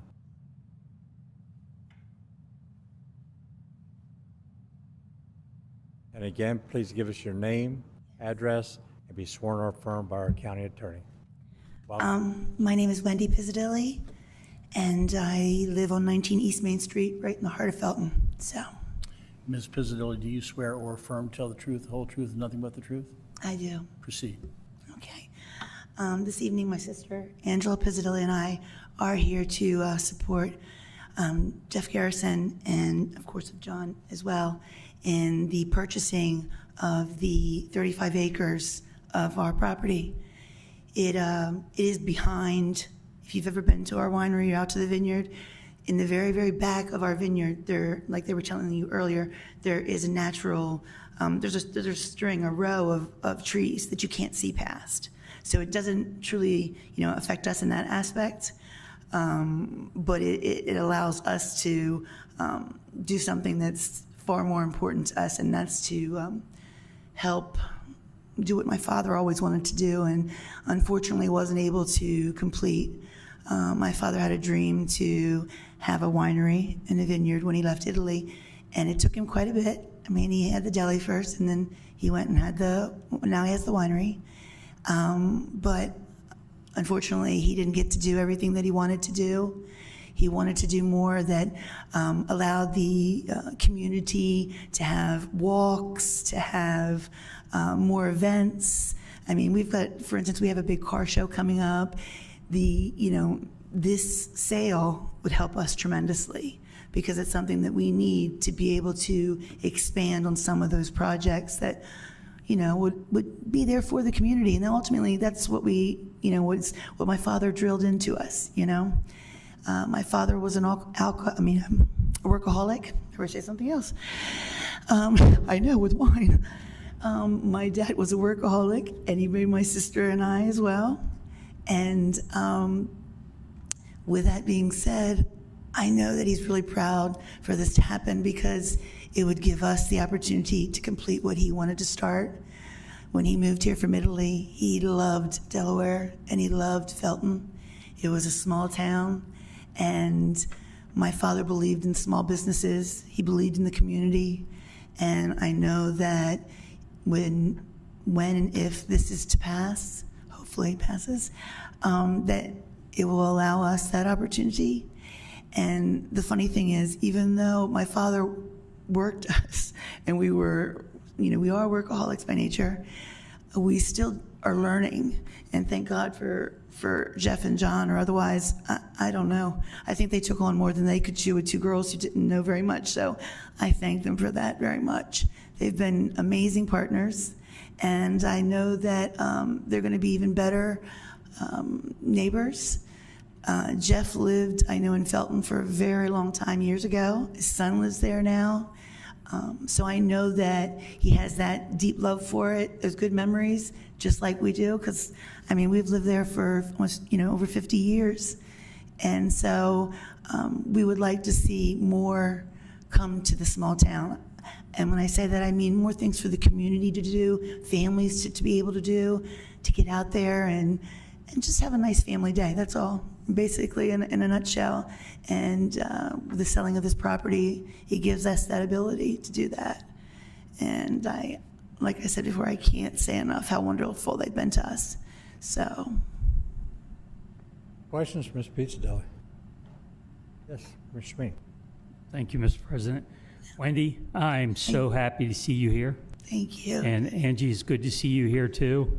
And I can tell you, your dad, you're right. Your dad's very happy with what you guys are doing, what you continue to do for the community, and I'm happy to see it. Thank you very much. It means a lot to me and my sister. Any other questions? If not, thank you. Thank you very much for being here. Thank you for the opportunity. I appreciate it. Anybody else would like to offer testimony in favor of this project? Please come forward.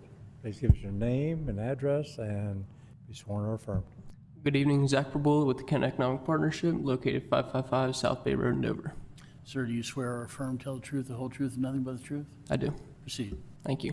So we are in support of the Felton Drive-In project. This project supports the direct needs of Kent County. Through our office, we receive numerous requests for manufacturing space that we simply cannot accommodate for due to the lack of inventory.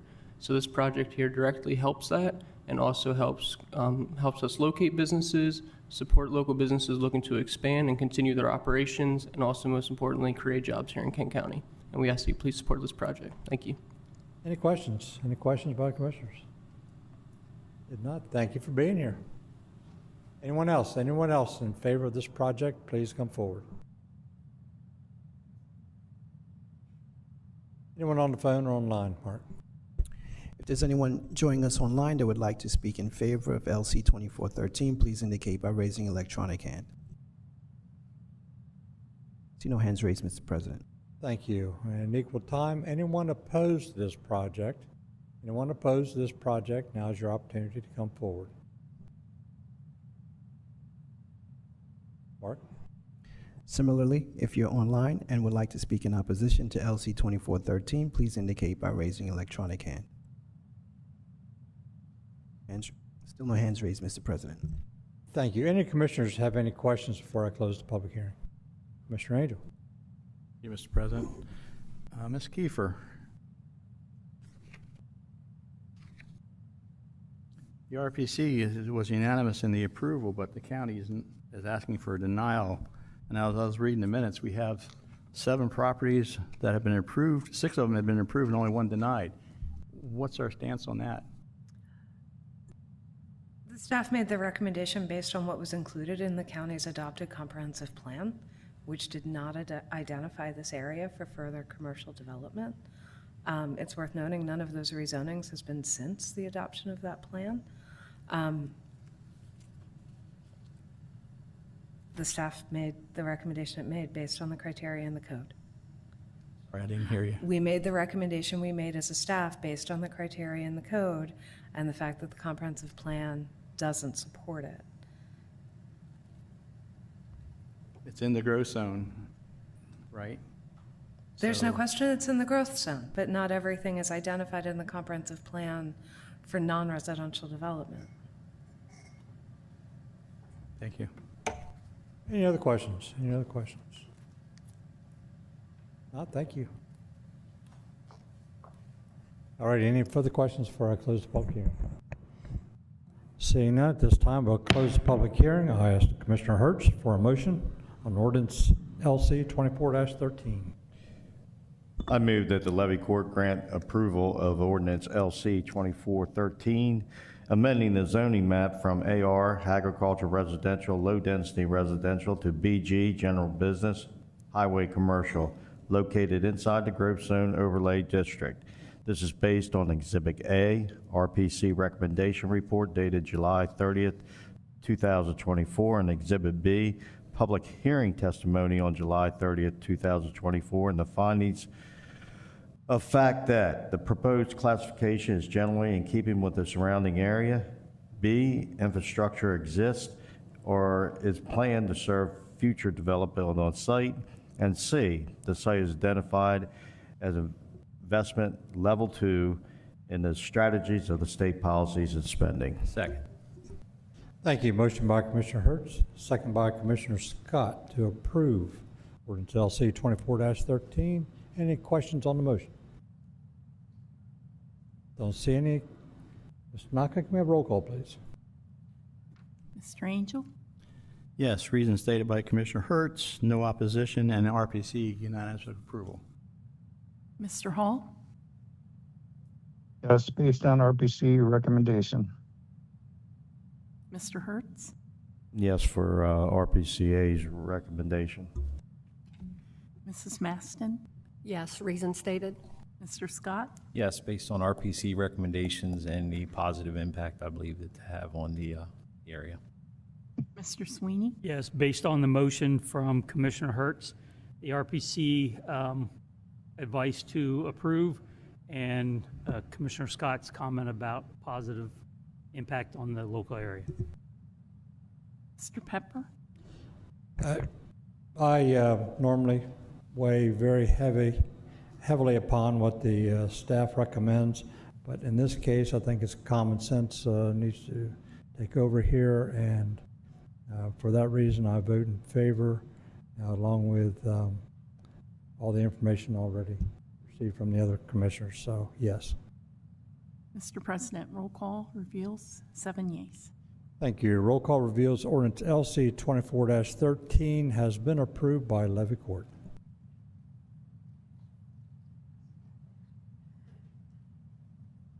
Okay, moving on, further public hearings this evening.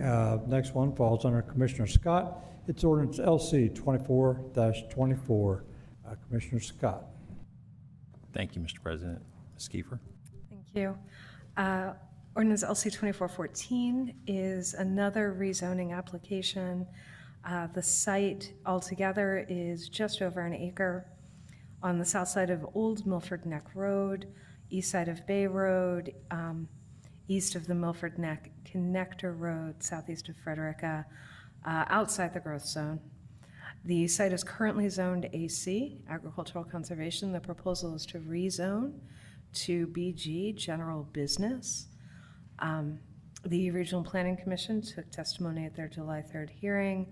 At their July 11th business meeting, the commission voted unanimously to recommend approval, again citing the proposal is in keeping with the surrounding area. Infrastructure exists or is planned to serve the development, and the site is designated for support services in the South Frederica Master Plan, and it's identified as a commercial area in the land use strategy map in the 2018 comprehensive plan. So it is supported by the comprehensive plan and subsequent master plan. So again, this comes with a recommendation for approval. I'm happy to answer any questions you might have. Any questions? Any questions for Ms. Kiefer or staff? Any questions?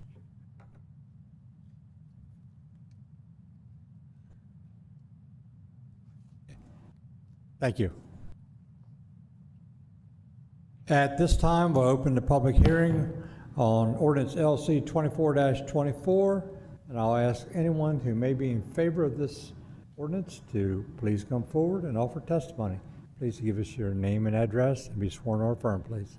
Kyle Nichols, 606 Northwest Front Street in Milford, Delaware. Mr. Nichols, do you swear or affirm to tell the truth, the whole truth, and nothing but the truth, sir? Yes, I do. Thank you. Thank you. Well, thank you for staying late to hear these requests. So as you see on the screen in front of you, our small company, DB Capital Investments, we recently purchased all 6 lots that you see in front of you. Of those 6 lots, 3 of them are already zoned BG and 3 of them are zoned AC. Our request here tonight is to take the 3 small lots that are zoned AC and convert them to BG so that we have 6 contiguous lots that are all zoned BG. While we aren't sure what we would do with this if the request was approved, part of the request is this is just south of DE Turf off of a Del Dot road, which we do not have access from Del Dot, so we have to go around. And off of this old Milford Neck Road, we would have to put easements through the lots that are zoned AC. So in order to even get to some of those back lots, we would have to do easements, and it would just prohibit the things that we would be able to do with it. So that's part of the reason for the request. And we do feel that this is in keeping with the neighborhood. As Mrs. Kiefer mentioned, there is a lot of other BG zoning in there. It is part of the comprehensive plan. The only opposition that we've heard from the surrounding areas who are zoned BG actually is just that they're unsure of what we would be doing with this property if this request was approved. Unfortunately, we aren't sure just yet what we would do with it, but we do think it is part of the comprehensive plan and would be a good thing for the neighborhood. And with that, I'm happy to answer any questions. Any questions for Mr. Nichols? Any questions for Mr. Nichols? I don't see any, sir. Thank you. Thank you. Anyone else in favor of ordinance LC 24-24? Anyone else in favor? Please come forward. Mark, anyone online? If there's anyone online that would like to speak in favor of application CZ 2405, please indicate by raising electronic hand. See no hands raised, Mr. President. Thank you. At this time, I'll ask anyone who may be opposed to this ordinance, LC 24-24, to please come forward. Anyone may be opposed, would like to offer testimony, please come forward. And please give us your name, your address, and be sworn or affirmed, please, sir. Joseph Ventura III, 3682 Bay Road. Mr. Ventura, do you swear or affirm to tell the truth, the whole truth, and nothing but the truth, sir? I do. Thank you. As you can see, my property is the point where they're proposing down here. We don't know what they're proposing. They're just trying to change it to BG. They haven't, none of my neighbors and all, we've all talked. Nobody knows what's going on down there.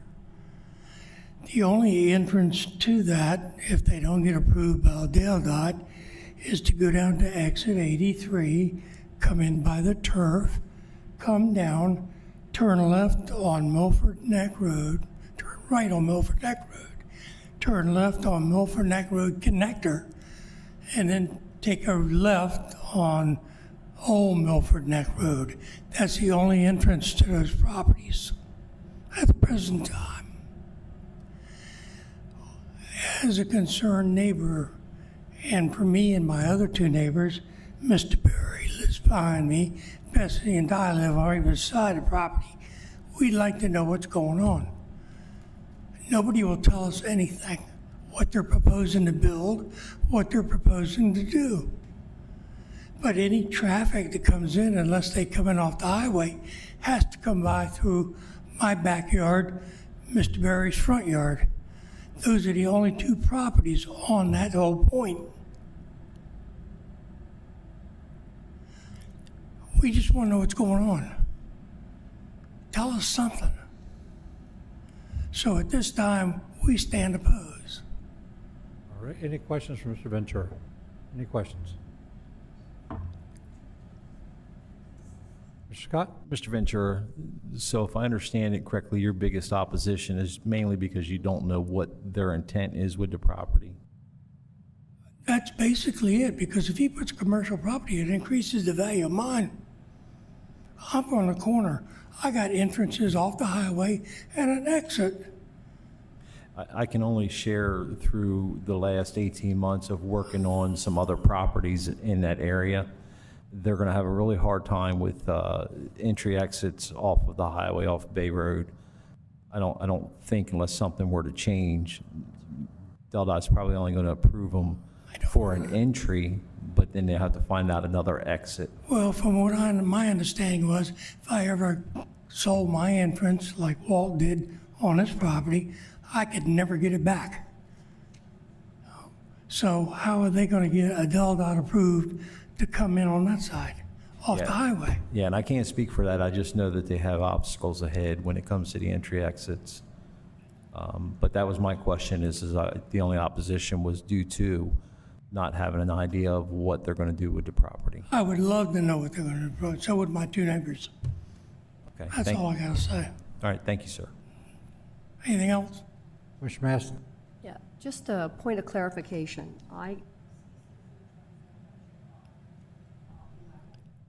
Sorry, but it says LC 24-14 DB Capital Investments. But when I look at our agenda, if I'm looking at the right thing, it says LC 24-24. So I'm not sure if it's a typo or I'm looking at the wrong thing. 24-14, I think, is the correct number. That's just a typographical error on the agenda. Thank you, sir.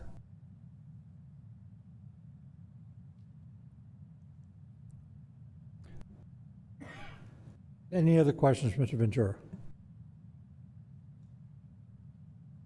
Seeing none, thank you, sir. Thank you. For being here. Anyone else? Anyone else opposed to this ordinance? Please come forward. Anyone else opposed? Please come forward.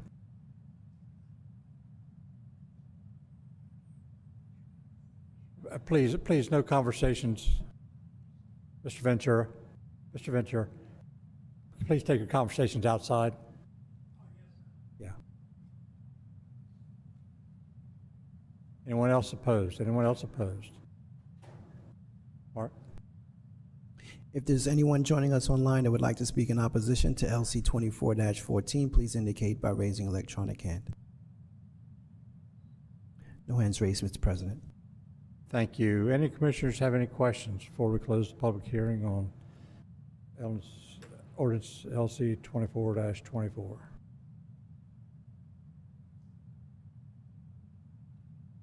So let me get correct here. Is it correct on the public hearing form we have here, or is it correct in the book? Is it 24 or 2414? 24-14. Okay, so what was posted? Ordinance LC 24-24? Is that what was posted for advertised for this evening? That's what the agenda says. Oh, that's what was posted. Correct. So can we proceed with misinformation being offered, being posted for this public hearing tonight? I believe that we can. I think if you look at the notice in its totality, has a lot of thorough data points. It gives locations and so on and so forth. And I would conclude that the notice is sufficient. All right. So this ordinance is LC 24-14, which was a misprint on the paper we have before us and what was posted. And with that being said, any questions by the commissioners before we close the public hearing on ordinance LC 24-14? If not, we'll close the public hearing on ordinance LC 24-14, and I'll ask Mr. Scott for a motion, please. Thank you, Mr. President. I move that Levy Court grant approval of ordinance LC 24-14, amending the zoning map from the AC Agricultural Conservation Low Density Residential to BG General Business Highway Commercial located outside the Growth Zone Overlay District.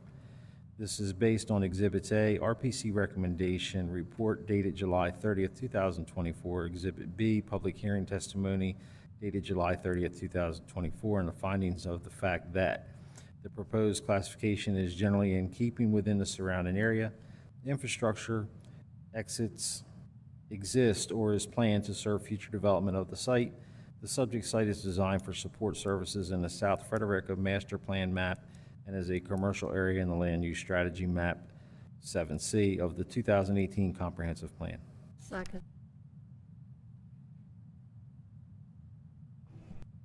That was seconded by Commissioner Maston. Thank you. Motion by Commissioner Scott, second by Commissioner Maston to approve ordinance LC 24-14. Any questions on that motion? Seeing none, can we have a roll call, please, Mr. Naka? Mr. Angel? Yes, reason stated by Commissioner Scott. Mr. Hall? Yes, per RPC recommendations. Mr. Hertz? Yes, for reasons stated. Mrs. Maston? Yes, per reason stated. Mr. Scott? Yes, for reasons stated in RPC recommendation. Mr. Sweeney? Yes, for all reasons stated, and we knew what was going to happen when DE-Turf came into the area, and we can't be surprised by these type of changes. Mr. Pepper? Yes, for all reasons stated. Mr. President, roll call reveals 7 yeas. Thank you. Roll call reveals ordinance LC 24-14 has been approved by Levy Court. At this time, we'll move on to the next public hearing, which is ordinance LC 24-18. Commissioner Angel.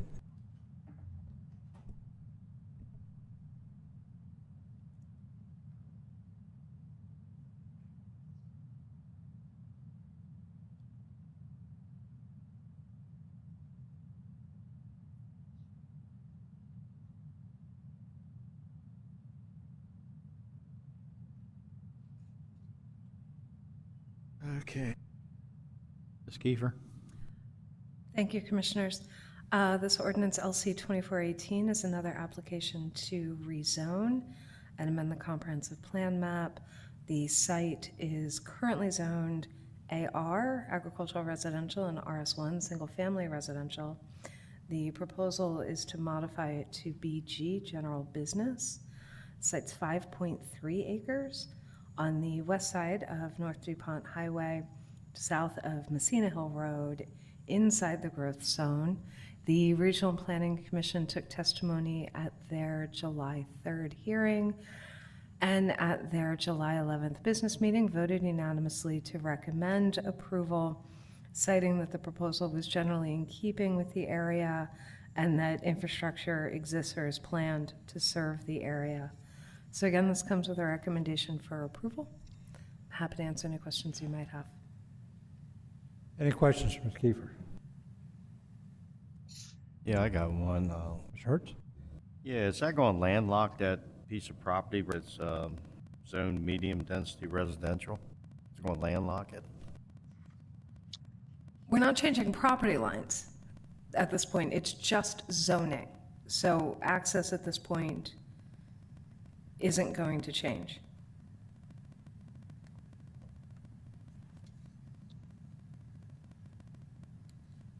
So on the phone, counsel is James Landon. Sir, we haven't gotten to the public hearing yet. Right now, we're still talking to staff. I'll announce when the public hearing is. Mr. Landon, did you hear me?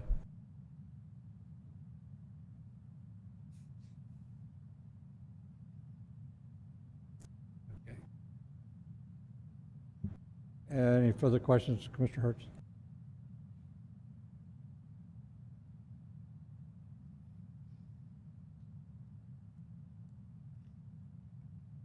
Mr. Hertz, any further questions? Any other questions by the commissioners? If not, thank you. Okay, at this time, we'll open the public hearing on ordinance LC 24-18.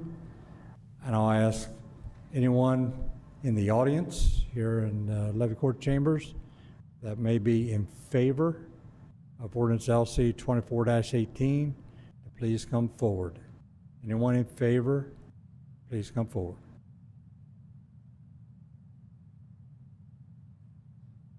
Seeing none. Now, Mark. So, Mr. Landon, if you'd like, you can unmute your line, give your name and address, and be sworn as affirmed. Yes, sir. I appreciate that. So James Landon, Office Herman, 222 Delaware Avenue, Wilmington, Delaware. Mr. Landon, are you admitted in Delaware, sir? I am, yes, sir. Yeah, no need to swear you then. Proceed. Thank you. Just to quickly answer your question, part of that property is landlocked, but because the applicant owns that property, adjacent properties, there's no issue with the landlocked parcels. So I appreciate your you guys.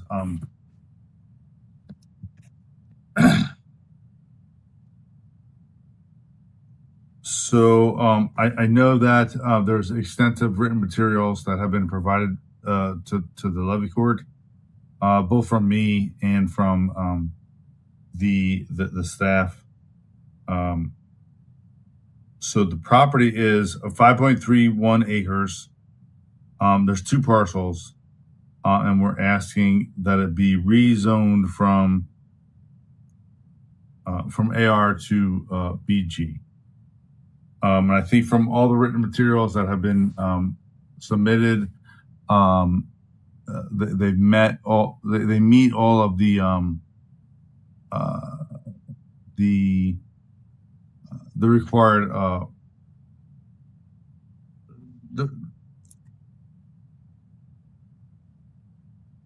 so they meet the required from the code to be rezoned, and we ask that they be rezoned accordingly.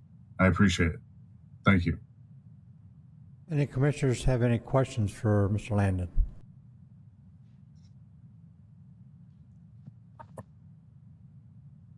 I don't see any commissioners have any questions. Mr. Landon, thank you.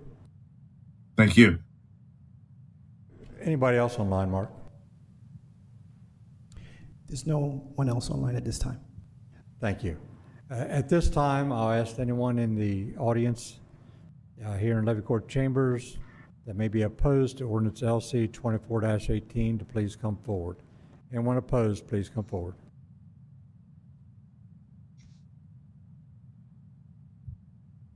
Anyone online? We have no more members from the general public online at this time. Thank you. Any commissioners have any questions before I close the public hearing? Any commissioners have any questions for staff or anybody? Seeing none, we'll close the public hearing on ordinance LC 24-18, and I'll ask Commissioner Angel for a motion. Thank you, Mr. President. keeping this simple, let's just say that there was no opposition. It's approved by the staff and RP, so I make a motion to approve. Second. Thank you. Motion by Commissioner Angel, second by Commissioner Sweeney to approve ordinance LC 24-18. Any questions on the motion? Seeing none, Mr. Tanaka, can we have a roll call, please? Mr. Angel? As per my motion, yes. Mr. Hall? Yes, as per staff and RPC recommendation. Mr. Hertz? Yes, per RPC recommendations. Mrs. Maston? Yes, reason stated. Mr. Scott? Yes, RPC and staff recommendations. Mr. Sweeney? Yes, reason stated, no public opposition. Mr. Pepper? Yes, all reasons stated. Mr. President, roll call reveals 7 yeas. Thank you. Roll call reveals ordinance LC 24-18 has been approved by Levy Court. At this time, we'll move on to ordinance LC 24-19. Commissioner Scott. Thank you, Mr. President. Ms. Kiefer? Thank you, Commissioner. Ordinance LC 2419 is another application to amend the zoning map and comprehensive plan map. The site is 1.18 acres, located on the southeast corner of South DuPont Highway and Williamsville Road, north of Farmington, outside the growth zone. The parcel itself is currently split zoned between general business BG and AR agricultural residential. The applicant proposes to zone the entire property as BG. Planning Commission took testimony at their July 3rd hearing. At their July 11th business meeting, they voted unanimously to recommend the approval, citing that the proposal is indeed in keeping with the surrounding area and it resolves a split zoned situation. So again, I'm happy to answer any questions you might have. Any questions for Ms. Kiefer? Any questions? I don't see any. Thank you. At this time, I open the public hearing on ordinance LC 24-19. I ask anyone who is in chambers here in favor to please come forward and offer testimony. Please give us your name, address, and be sworn or affirmed. Paul Nichols, 906 Littlebrook Lane, Seaford, Delaware. Mr. Nichols, do you swear or affirm to tell the truth, the whole truth, and nothing but the truth, sir? Yes. Thank you. I'm just here for the for the owners, TGODELC, and they acquired the property in July of 2022. It's currently a fuel depot for propane and for petroleum storage tanks. And what we've done is we're trying to upgrade the parking for the employees and for the fuel trucks at that depot, and found that the other part of the parcel was agriculture, even though there's trucks parking on it now. And that's the reason for this request. Any questions for Mr. Nichols? Commissioner Sweeney. Hi, Mr. Nichols. So this is all one business, right? Yes, sir. It's just you're trying to get both parcels. Yes, sir. The north parcel is general business. South part is agriculture. But no plans to develop it or expand or anything like that? No, actually, the reason we came into this was because of the parking situation. Okay, thanks. Any other questions for Mr. Nichols? Thank you, sir. Thank you. Anyone else in favor of ordinance LC 24-19? Anyone else in favor? Seeing none, how about online? If there's anyone joining us online that would like to speak in favor of LC 2419, please indicate by raising your electronic hand at this time. No hands raised, Mr. President. Thank you. At this time, anyone opposed to ordinance LC 24-19? Anyone opposed? Anyone opposed? Please come forward. Mark? For our guests online, if you'd like to speak in opposition to LC 2419, please indicate by raising your electronic hand. Still no hands raised, Mr. President. Thank you. Thank you. With that being said, any commissioners have any questions before I close ordinance LC 24-19? Seeing none, we'll close the public hearing. I'll turn it over to Commissioner Scott. Thank you, Mr. President. Make a motion.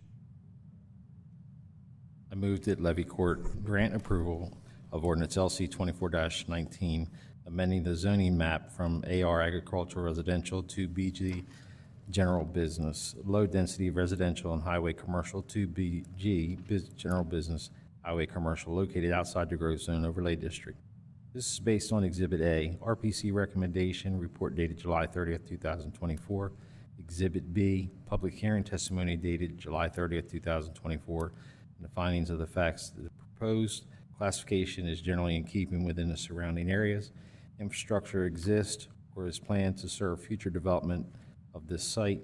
The property is currently split zoned. Second. Thank you. Motion by Commissioner Scott, second by Commissioner Hertz. Any questions on the motion? I don't see any. Mr. Tanaka, let's have roll call, please. Mr. Angel?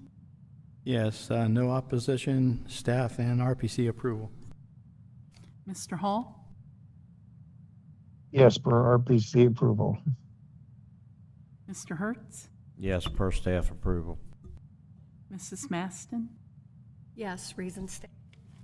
Mr. Scott? Yes, based on RPC recommendation, staff recommendation, and cleaning up of the split zoning. Mr. Sweeney? Yes, for all reasons stated. Mr. Pepper? Yes, for all reasons stated. Mr. President, roll call reveals 7 yeas. Thank you. Roll call reveals ordinance LC 24-19 has been approved by Levy Court.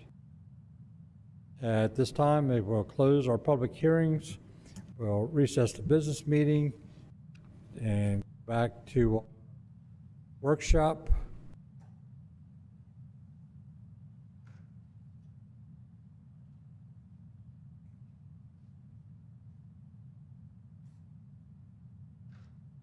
We completed the part one of the workshop, so we won't need to recess the business meeting. We'll just continue on with the business meeting. New business, no old business, new business, which are potential action items from the previous workshop. Commissioner Maston. Okay, item number one, we had discussed the potential to modify our conditional use terms and conditions that we introduced or finalized back in March, and I believe the consensus of the group earlier this evening is there'll be no changes made to that conditional use form. I'll second that, as well as I'd like to say that we make sure that we don't need a motion. There was no changes. There was no. It wasn't being moved forward to the business meeting, so it died at the workshop. Thank you. The next item is introduction of ordinance LC 24-23, violations and complaints. This ordinance relocates all enforcement provisions to Chapter 90, clarifies appeals procedures, ticketing procedures, and cost recovery requirements for public hearing on Tuesday, August 13th, 2024 at 7 p.m. Thank you. Item number 3.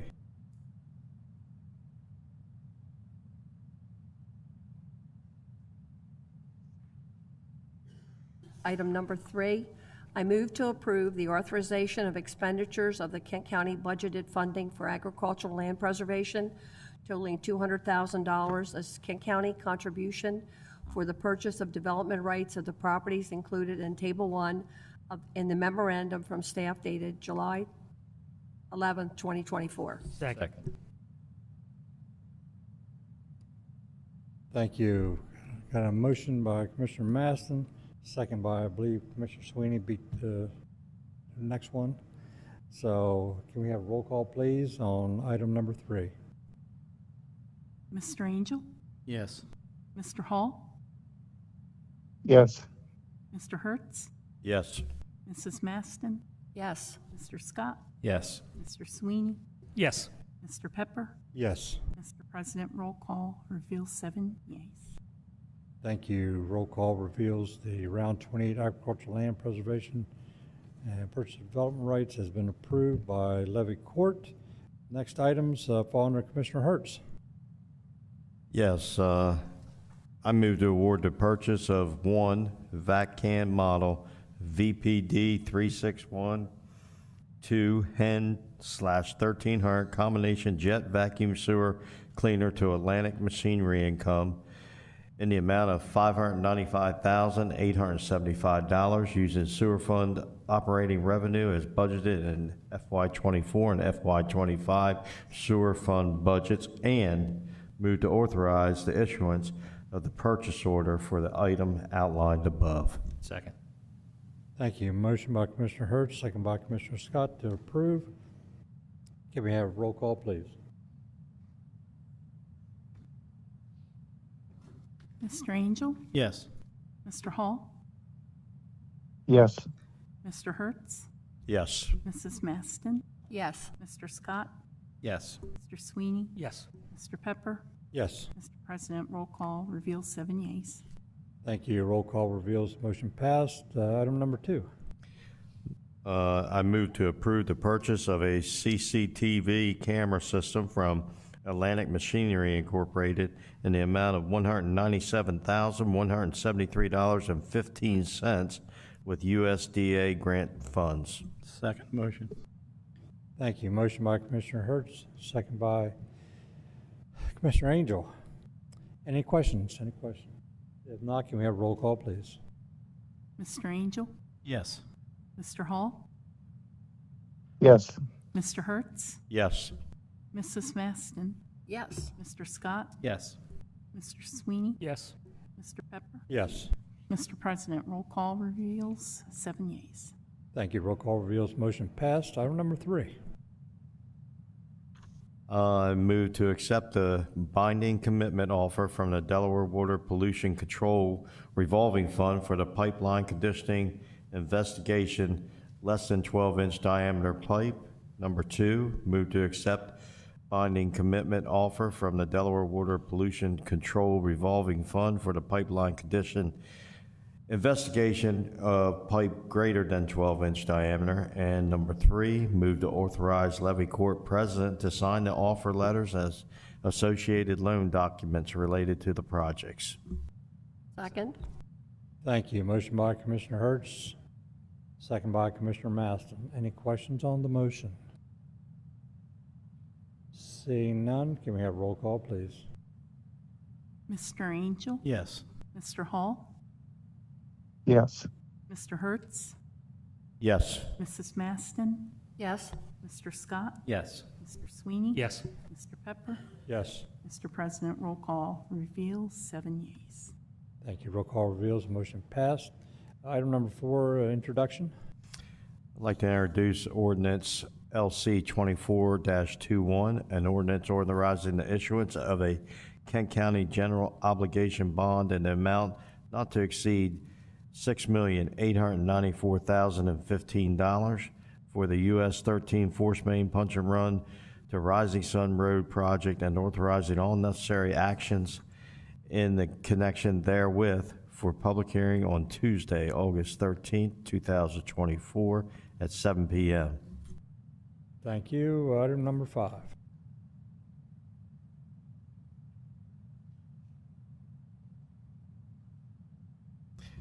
Item number 5 is move to accept revised binding letter of commitment from the Delaware Water Pollution Control Revolving Fund, and move to affirm the Levy Court President or authority to sign all associated loan documents related to the project. Second. Thank you. Second by Commissioner Scott. Okay, thank you. Motion by Commissioner Hertz, second by Commissioner Scott. Any questions? Mr. President? On the motion? Yes. I have a question. Sure. On the document that's on our in our packet online, there were 3 bullet items that had to be. So the binding commitment offer. Yeah, you're on the wrong one. I did that one already. It says both of them.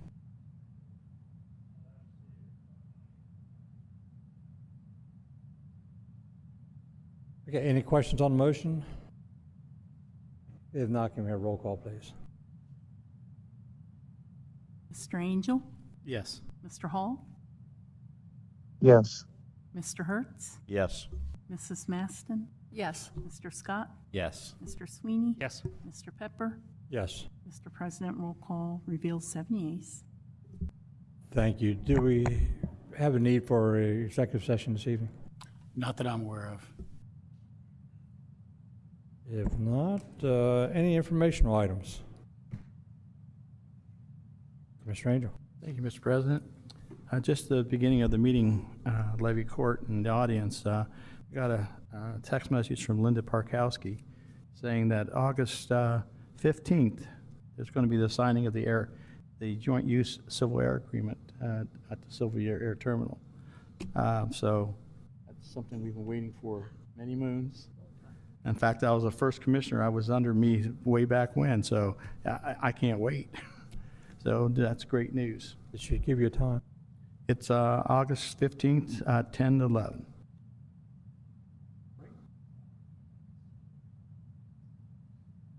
Great news. Okay, and then on top of that, as you know, I was in Tampa representing us for NACO, and there's so much going on, especially with AI. Oh my gosh, it is now turned into an AI frenzy. I'll tell you, it's everything that's coming is coming quick, and quicker, not better either sometimes. So just to let you all know that I did ask that our director give us an update on this because he's more in tune with it than I was. Like I said, it moved so quick, I was in awe, but I was shocked and awe, best way to say it. So, and I will give my report to the county when we have our DAC meeting, because I'm still deciphering a lot of the stuff that we went through. Great, thank you. Thank you. Any other informational items? Any public comments? Any public comments? Any public comments? For our guests joining us online, if you would like to make public comments, please indicate by raising your electronic hand at this time. No hands raised, Mr. President. Thank you, thank you. Any commissioners' comments? President Pepper, when are we going to do the planning items continued and the administrative items? After this. Any other commissioner comments? If not, need a motion to adjourn to the workshop in the caucus room, and we will not be coming back to this room. So moved. Second. Thank you. Motion by Commissioner Angel, second by Commissioner Sweeney. All in favor, aye. Any opposed? Adjourning to the caucus room for the remaining workshop items, planning items, and administration items.